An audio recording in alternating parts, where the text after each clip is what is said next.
One of the issues is there are a lot of people who don't have health insurance, and that's a concern, and it should be a concern to everybody, because even if you're fortunate enough to have health insurance, you probably are paying some of your insurance premium for people who show up at the emergency room or otherwise have problems. I realize you aren't going to be able to read this from the back, and it's not printed very large, but come down afterwards if you'd like and take a look at it.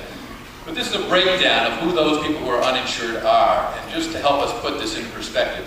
This particular study, which comes from the U.S. Census Bureau's current population survey in 2007, says that there are 45.7 million people without health insurance in the country. However, from that number, take 9.5 million people who are not citizens of the United States. Most of those are illegally in the United States.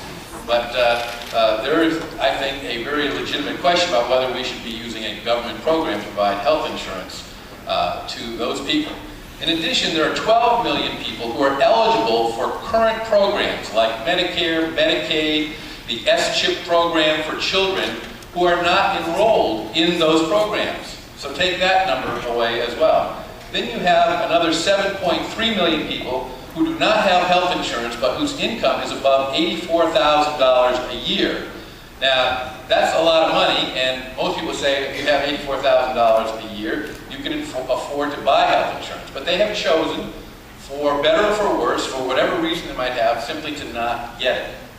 And then finally, you have 9.1 million people who are temporarily uninsured. This is a problem for some people. They've lost their job, or for another reason they are temporarily without health insurance. And in the tough economy we have today, that's a more serious problem.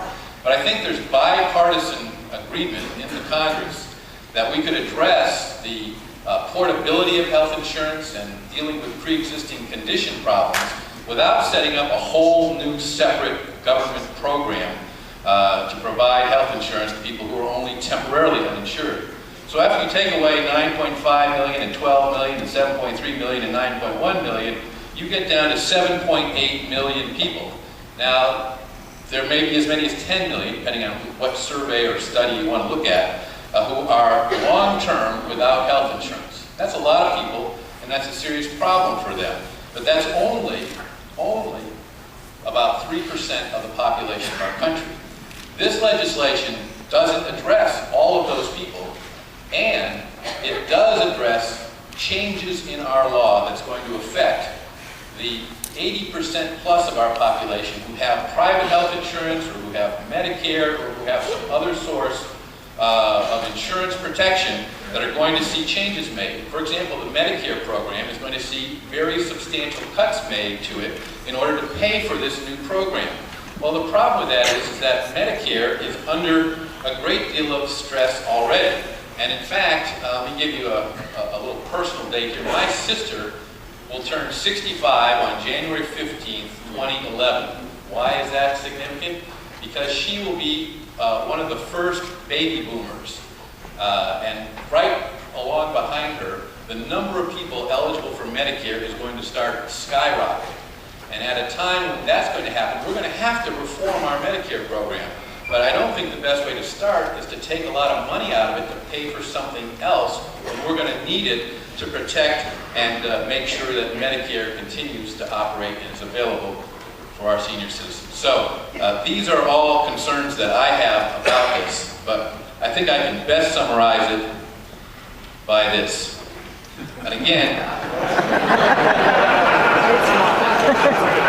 you'll need to come down here and take a look, but this is a chart that shows the 53 new government agencies and programs and tries to explain how people's health insurance would work through this process to determine whether or not they qualify for the new government insurance plan, how that plan will work, what decisions will be made about it, but most importantly, how it will change private health insurance that other people have. And let me just suggest that this is not what people have in mind, in my opinion, for healthcare reform in this country. We can do a better job.